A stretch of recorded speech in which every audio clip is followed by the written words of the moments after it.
Salam, salam sejahtera buat kita semua. Perkenalkan, nama lengkap saya Paulus Kulabora, kelas B semester 7 reguler sore. Di sini saya akan membahas mengenai tugas review buku yang ke-10 dengan mata kuliah kajian seminar masalah-masalah sosial dengan tema perawatan kesehatan sebagai masalah sosial. Medisasi. Selamat seabad yang lalu, semakin banyak masalah manusia yang terungkap sebagai masalah medis. Sosiolog menyebut proses ini medikalisasi, yang berarti secara ireli berarti membuat medis. Kunci medikalisasi adalah mendefinisikan masalah sebagai penyakit yang seringkali mencakup mandat agar dokter melakukan sesuatu yang mengatasinya. Medikalisasi telah terjadi dengan peristiwa kehidupan normal seperti kelahiran, kematian, penuaan, dan mati haid. Bentuk penyimpangan seperti kegilaan, alkoholisme, homoseksualitas, obesitas, kecenderungan, gangguan makan, penganiayaan anak, dan gangguan attention deficit. Dan masalah umum manusia seperti kesulitan belajar, infertilitas, dan jenis kelamin disfungsi mual.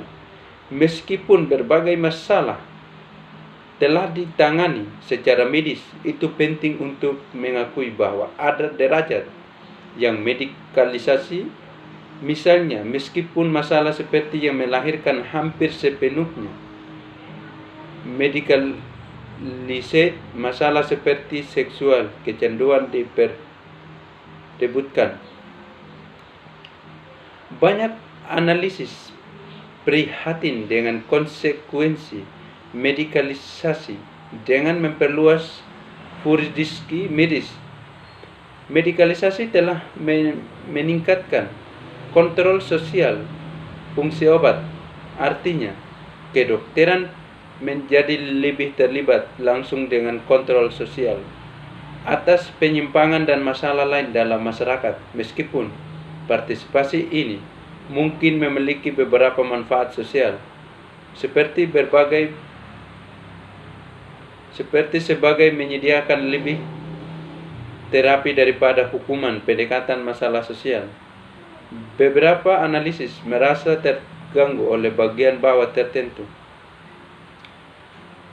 Dengan pandang klinis, medikalisasi dapat mengubah masalah sosial menjadi masalah individu.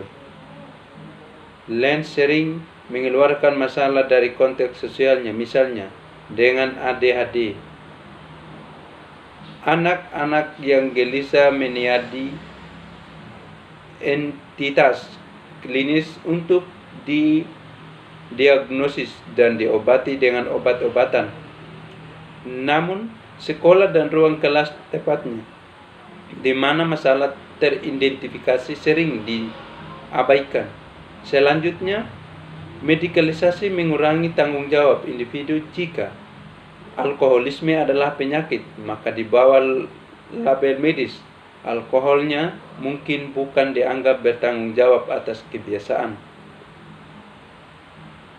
Manusia obat dapat akhirnya diminta untuk menggunakan bentuk puer dari begitu kontrol resmi yang tidak dapat digunakan dengan cara lain, termasuk obat psikoaktif, jenis operasi, atau mungkin bahkan rekayasa genetika meneliti bagaimana kebiasaan minuman yang menyimpang dipandang sebagai penyakit. Menyimpang minuman sebagai penyakit, alkoholisme sebagai pencapaian sosial. Masalah ini menyajikan sejarah sosial singkat tentang gagasan bahwa jenis minuman menyimpang tertentu perilaku harus diidentifikasi dengan label penyakit lokasi bersejarah adalah Amerika Serikat. Sejak kira-kira akhir abad ke-18 mendefinisikan klaim itu. Perilaku tersebut merupakan penyakit sebagai konstruksi sosial dan politik yang memerlukan klaim, yang memerlukan kajian di dalamnya, memiliki hak sendiri. Apakah minuman seperti itu benar-benar adalah penyakit? Dan seperti apa penyebabnya? Yang tidak menjadi masalah analisis akan melacak koneksi antara gagasan dan struktur sosial yang tampaknya mendukung atau memiliki mereka. Penelitian ini merupakan suatu penelitian dari basis sosial dari sebuah memiliki atau sebuah pernyataan tentang minuman perilaku secara lebih umum. Discostoin ini adalah contoh kasus medikalisasi, penyimpangan, dan kontrol sosial, di mana salah satu bentuk perilaku non-normatif adalah memberi label pertama dosa, lalu kejahatan, dan akhirnya penyakit. Klarifikasi dari masalah kepada mereka yang menangani masalah yang disebabkan oleh alkohol. Perdebatan tentang definisi alkoholisme sebagai penyakit itu membosankan, dan akademisi lagi pula jika seseorang dipekerjakan di rumah sakit klinik mengobati pecandu alkohol, maka alkoholisme pasti penyakit. Namun apakah beberapa masalah adalah suatu penyakit? Tergantung pada bagian signifikan dari komunitas medis yang menerimanya definisi atau tidak, menentang penggunaannya oleh orang-orang di bidang lain. Karena dokter perwakilan membenci profesi penyembuhan yang dominan di sebagian besar masyarakat, industri mereka mengendalikan penggunaan label penyakit, bahkan jika itu adalah beberapa kali tidak dapat mengobati kondisi tersebut secara efektif. Meskipun jelas bahwa apa yang biasanya disebut minuman menyimpang cocok dengan deskripsi, saya sedang di sini prihatin dengan hanya segmen kecil dari model medis dari alkohol. Saya fokus pada gagasan bahwa pola tertentu berulang, biasanya berat, dan cara perilaku minum konsekuensi harus dengan sendirinya dianggap sebagai contoh penyakit.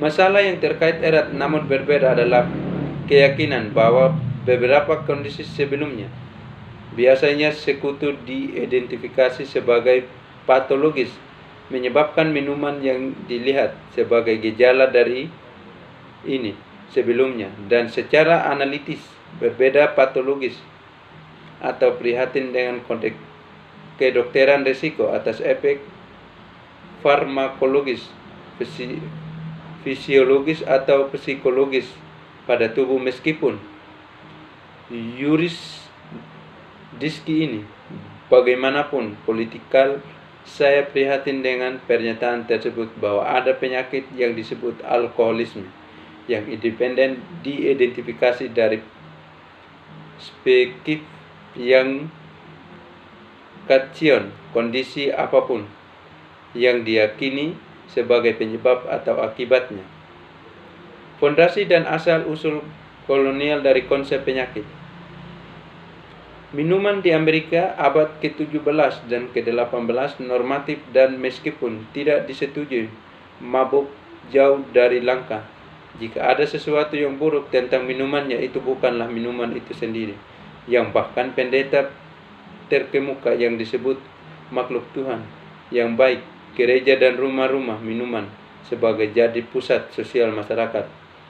Seringkali berdekatan, kekhawatiran tentang pemabuk umum diungkapkan oleh kecil fail ilmiah para pemimpin gereja aristokrat yang memperingatkan terhadap dosa mabuk. berlebihan, terkadang dikaitkan dengan pekerjaan iblis. Hukuman adalah awalnya sebuah nasihat ulama diikuti oleh sanksi, ekstrim suspensi, dan akhirnya oleh ekskomunikasi sebagai yang terakhir meskipun mungkin jarang digunakan. Sekian dan terima kasih. Tuhan memberkati kita semua.